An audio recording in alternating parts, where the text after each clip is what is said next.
पश्चिम बंगाल में ममता बनर्जी की सरकार।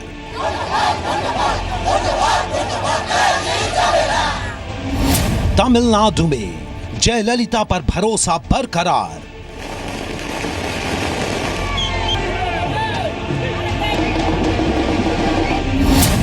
असम में पहली बार बीजेपी की सरकार।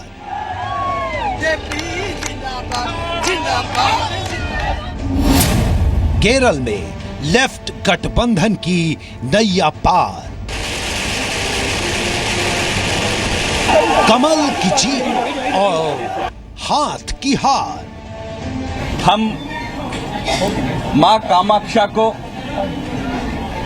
पवित्र नदी ब्रह्मपुत्रा को श्रीमंत शंकर देव जी के चरणों में हम समर्पित करते हैं।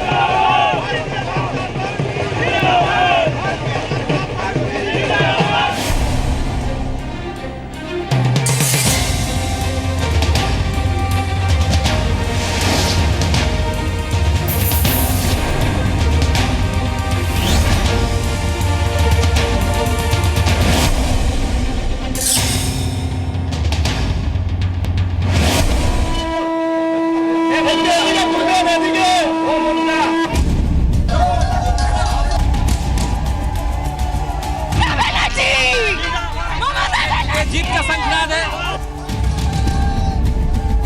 दीदी का करना होगा। हम लोग जानता है जनगण जैसे वोट दिया, आज जनगण कर रहा है।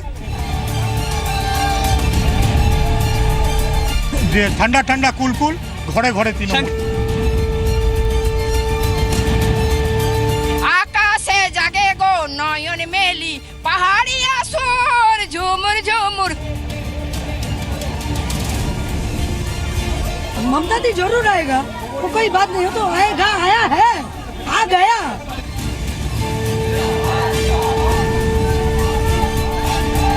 माटी मानुष का जीते, बंगाल का उन्नयन का जीते। सूरज डूब गया, लाल यहाँ से खत्म, कांग्रेस का दिया बुत गया।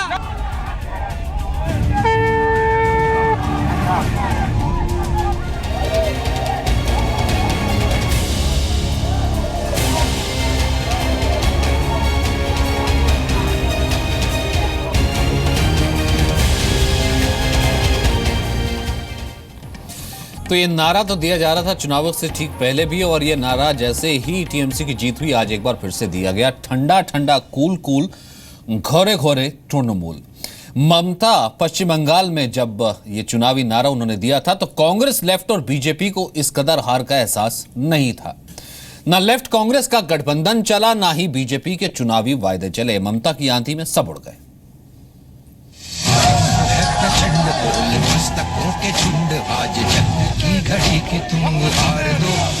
ये जीत का शंखनाद है।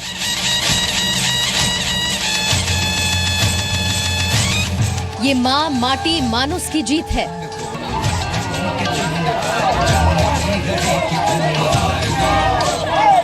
पश्चिम बंगाल में दीदी का जादू फिर चला।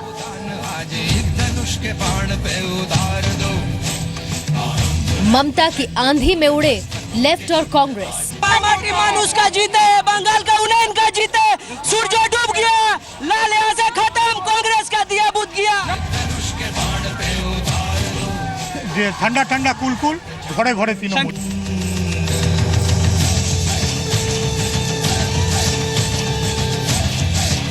ठंडा ठंडा कूल कूल। ए बार जितवे तृणमूल, यानी अब की बार भी तृणमूल। ममता ने चुनाव प्रचार में विरोधियों पर हमले के लिए ये नारा गढ़ा था। इस नारे ने पश्चिम बंगाल में दीदी का जो जादू चलाया, उसकी आंधी में बीजेपी ही नहीं, लेफ्ट और कांग्रेस गठजोड़ हवा में उड़ गए।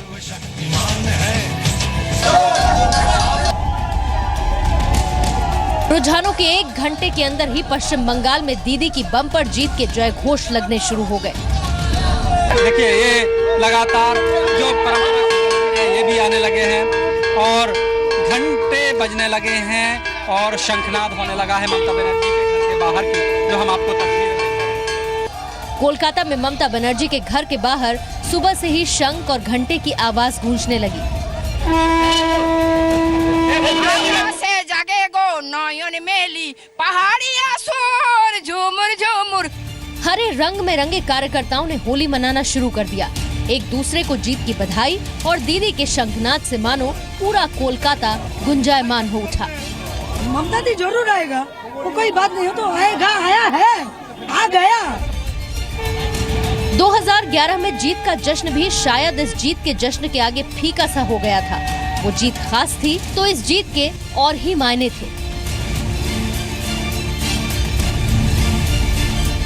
2011 में पहली बार ममता ने इतिहास रचा था, लेकिन 2016 में ममता ने दोबारा वापसी कर लेफ्ट और कांग्रेस के सत्ता में वापसी करने के सपने को चकनाचूर कर दिया। जीत का शंखनाद है। दो धुर विरोधी ममता की वजह से एकजुट हुए, लेकिन पश्चिम बंगाल की जनता ने सारे कयासों को झुठलाते हुए दीदी के सिर पर जीत का ताज पहना दिया।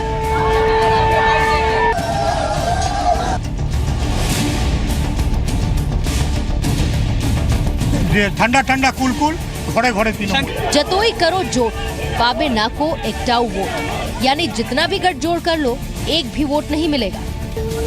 पश्चिम बंगाल में ममता ने लेफ्ट कांग्रेस को खुली चुनौती दी और जीता ही नहीं, पूरा सूपड़ा साफ कर दिया। हम लोग जानता है जनगण जैसे वोट दिया, आज जनगण कर रहा है। सारा पश्चिम बंगाल में जनगण के लिए जितना काम किया है, इसी काम के लिए ये जीत है। पश्चिम बंगाल में रिकॉर्ड तोड़ जीत का ये जश्न अभी लंबा चलेगा।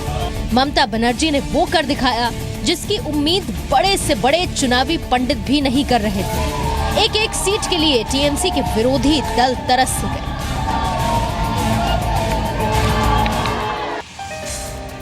बता दें कि बंगाल में इस बार 80% मतदान हुआ है, जो कि 2011 में हुए 84% के मुकाबले 4% कम था। 2011 में जब ममता बनर्जी ने राज्य में सरकार बनाकर इतिहास रचा था, तब टीएमसी ने 226 सीटों पर चुनाव लड़ा था और न सिर्फ 184 सीटों पर कब्जा किया, बल्कि 50% वोट भी हासिल किए थे। जबकि सीपीएम 231 सीटों पर चुनाव लड़ने के बावजूद महज 40 के आंकड़े पर अटक गई थी। ये आंकड़ा इस चुनाव में घटकर और भी कम होता दिख रहा है। और ममता बनर्जी रिपीट होने के कगार पर हैं, उनकी सरकार दोबारा बनने जा रही है। पूरे रिजल्ट्स आने दीजिए। आप मानते हैं कांग्रेस के साथ गठबंधन करना गलती हुई बंगाल में? देखिए, वो एक समीक्षा का मुद्दा जरूर होगा, लेकिन अभी हम कुछ कह नहीं सकते।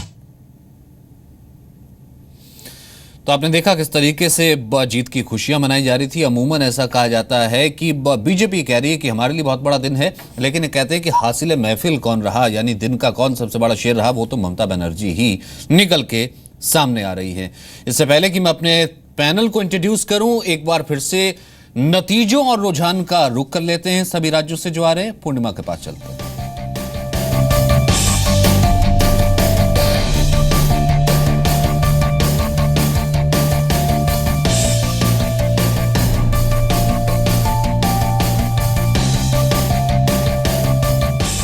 सचिन, तो वर्डिक्ट 2016 क्या रहा, यानी कि सुबह से रुझान जो लगातार आ रहे थे और उन रुझानों के साथ साथ अब कुछ नतीजे भी आने शुरू हो गए हैं, तो उन पर भी हम एक विस्तार से नजर डाल लेते हैं ताकि आसानी से इन राज्यों से क्या निकल कर आए अलग अलग पार्टीज के लिए उसको हम समझ सके।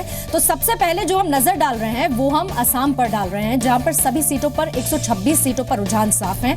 बीजेपी अपने गठबंधन के साथ 84 सीटों पर जो रुझान उसका दिख रहा है वो आगे बढ़ती हुई दिख रही है। कुछ नतीजे भी आए हैं, वो भी डिटेल्स हम आपको देंगे, लेकिन उसके साथ साथ कांग्रेस पर नजर डालिए तो 26 सीटों के साथ वो आगे है। ये हुई बीजेपी कांग्रेस की बात, लेकिन 126 सीटों में से एआईयूडीएफ के पास 10 सीटें गई हैं, ऐसा रुझान इशारा फिलहाल करते हुए नजर आ रहे हैं। और एआईयूडीएफ के साथ साथ अदर्स पर अगर नजर डालें आप तो 6 सीटें उनके पाले में गई हैं। ये आसाम के रुझान अभी तक जो समझ में आए हैं, जो अब लगातार हम अपने टाली में भी दिखा रहे हैं, ये वो है। लेकिन नतीजे क्या कह रहे हैं आसाम के, कुछ सीट्स पर क्या रिजल्ट भी डिक्लेयर हुए हैं, उस पर भी इन तमाम आंकड़ों के जरिए हम नजर डाल लेते हैं। 126 सीटों की हम बात कर रहे हैं, जिसमें सबसे पहले बीजेपी की बात करनी काफी ज्यादा जरूरी है, क्योंकि नतीजे बीजेपी के पक्ष में जो आए हैं वो अभी 3 सीटों को लेकर आए हैं, यानी कि 3 सीटें बीजेपी आसाम में जीत चुकी है, ये बात साफ हो चुकी है। कांग्रेस के पाले में शून्य का आंकड़ा अभी तक यहाँ पर आया है, वही हाल AIUDF का भी है, शून्य का आंकड़ा है। और अदर्स का हाल जो है 126 सीटों में से भी शून्य का ही है, क्योंकि 3 आंकड़े नतीजे अभी तक सामने आए हैं और वो बीजेपी के झोले में।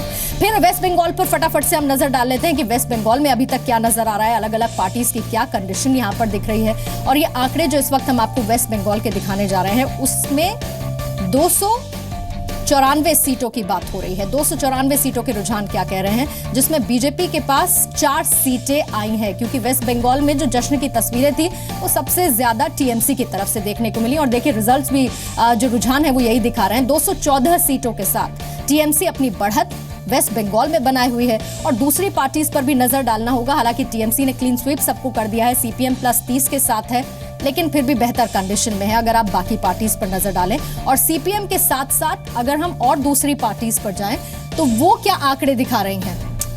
कांग्रेस 43, उससे थोड़ी और बेहतर, यानी कि 30 से वो ऊपर बढ़ चुकी है। और साथ ही आप देखिए कांग्रेस के साथ साथ अब जो अदर्स की स्थिति है वो 3 पे नजर आ रही है। ये हम रुझान आपको बता रहे हैं वेस्ट बंगाल के क्या कह रहे हैं, और ये पूरी सीटों को लेकर है, 294 सीटों को लेकर। लेकिन नतीजे भी कुछ आ चुके हैं और वो नतीजे भी बेहद महत्वपूर्ण है टीएमसी के लिए, खास तौर पर उन नतीजों पर भी और उन आंकड़ों पर भी नजर डाल लेते हैं। 294 सीटों में से जिसमें सबसे पहले अभी तक कितनी सीटों पर नतीजे सामने आए हैं, वो है 11 सीटें। 11 सीटों में से बीजेपी को तो शून्य का आंकड़ा सचिन अभी तक मिलता हुआ दिख रहा है, लेकिन जब हम दूसरी पार्टी पर यानी कि टीएमसी पर यहां पर जाएंगे तो सीधे तौर पर वो 11 सीटें किसके पाले में गई हैं, टीएमसी के पाले में। यानी कि ये साफ है कि वहां पर जो और पार्टीज हैं अभी तक के नतीजे उनके लिए एक भी खुशखबरी नहीं लेकर आए हैं, चाहे वो सीपीएम प्लस हो या फिर वो कांग्रेस हो और या फिर अदर्स हो, सबके पास शून्य का आंकड़ा ही है। Sachin, over to you.